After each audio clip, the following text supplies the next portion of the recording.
Hello and welcome to today's tutorial. So today we're going to have a little break from our Tunisian crochet cable series, and we are going to go back to what I call a classical crochet.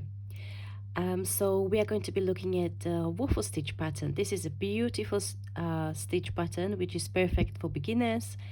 It creates this beautiful texture so that resembles waffles, and this only consists of front post stitches and double crochet stitches, and this is in the US terminology.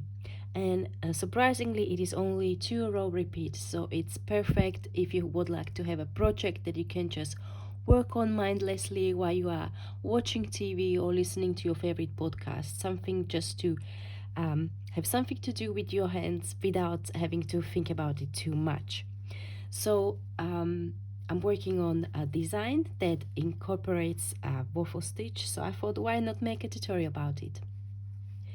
So for today's demonstration, I'm using Brava worsted weight, and this beautiful green color is avocado, and the swatch that I got already done is also Brava worsted in coral. Okay, so without further ado, let's dive in. To start with, as usual, we first create a slip knot, and we will start with chains. If you prefer a different way of starting your crochet project, you are free to do so. If you like the foundation single crochet, that would be perfect for this stitch pattern as well. Today I'm going to demonstrate how to do with chains. So the stitch pattern is worked over a multiple of 3 plus 2. So you need to, for your swatch or for your blanket or project, whatever you would like to make, is you need to count a multiple of 3. So you will start with 3, 6, 9, 12, 15 and so on, and at the end, once you have your multiple ready, you then add a 2. So I'm going to be working on chaining 29 for this little swatch that I'm trying out. So chaining is done by yarning over the hook and pulling through the loop which is already on the hook. So that's chain 2, 3, 4, 5, 6, 7, 8, 9, and you would just keep on going with your chains until you have your desired multiple. So I've chained my 29. I can now start working the row number 1. So for row number 1, this will be worked in double crochet stitch across. We will start with working our first double crochet into the 3rd chain from the hook. So you don't count the chain which is already on the hook, we will count the full chains that are just after. So this is 1, 2 and 3.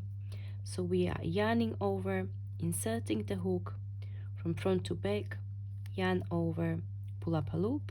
We've got 3 loops on our hook. We yarn over, pull through 2 and yarn over, pull through 2. That's your first double crochet. We will then work double crochet into each chain of our foundation chain across all the way right to the beginning, to the end.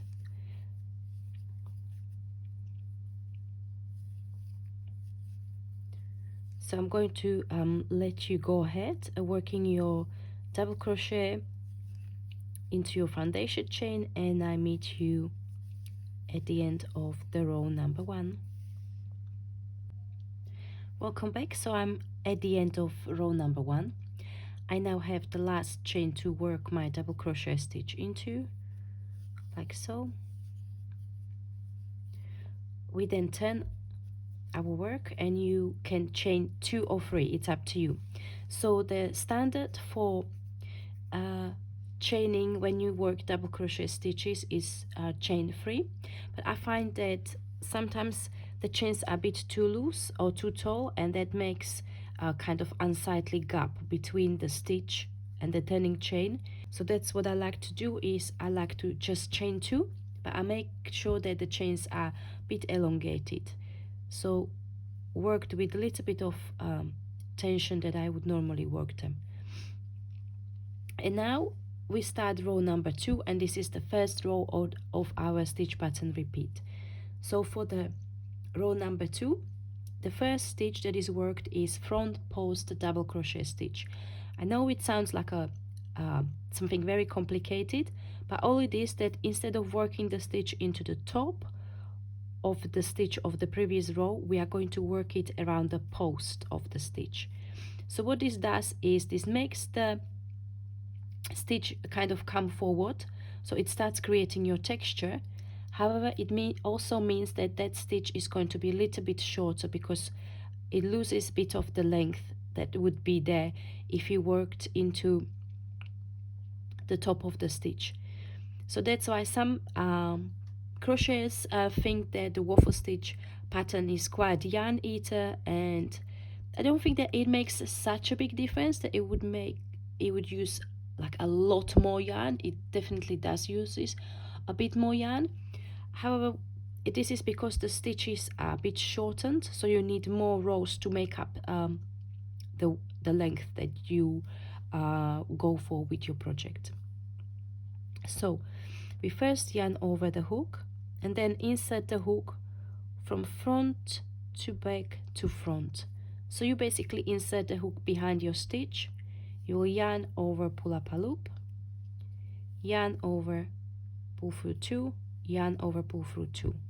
Okay, and then 2 double crochet stitches which are worked as per usual into the top of the stitches in the row below. And this is the stitch pattern that will be working for the rest of the row. So we will work front post double crochet and then 2 double crochet stitches. So again, I'm going to show you slowly. So you yarn over, insert the hook behind the post of the next stitch, yarn over, pull up a loop, yarn over, pull through 2, yarn over, pull through 2, and then 2 double crochet stitches.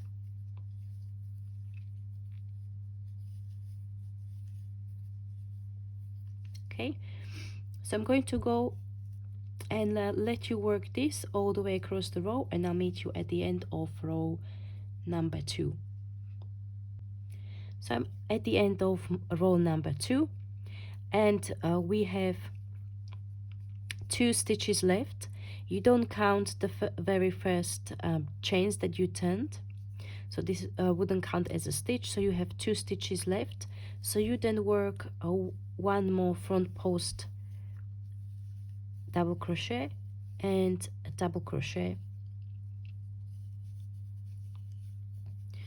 So as you can see, the row looks fairly symmetrical. So at the beginning of the row we started with a turning chain, we finished with a double crochet, so that those edges will be mirrored, and then we have the front post double crochet stitches, so it looks nice and symmetrical. We then turn our work. Again, I'm going to chain 2, but you can chain 3 if you prefer turning chain 3. And now we can see that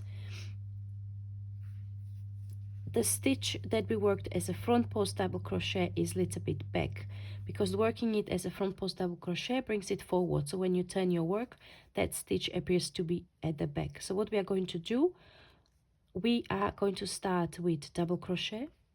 So yarn over, insert the hook, yarn over, pull up a loop, yarn over, pull through 2, yarn over, pull through 2, and then for the 2 stitches that we worked as a ordinary double crochet stitches, we will work 2 front post double crochet, and this is the stitch pattern for the row number 3. So we'll repeating these 3 stitches of 1 double crochet and then 2 front post double crochet stitches all the way across the row. And again, keep on going with the stitch pattern, and I'll meet you at the end of the row. I'm now at the end of the row, so I have 2 more stitches left. I have the front post double crochet from the previous row, and then I have the turning chain. So here the turning chain will count as a stitch, and from this row forward.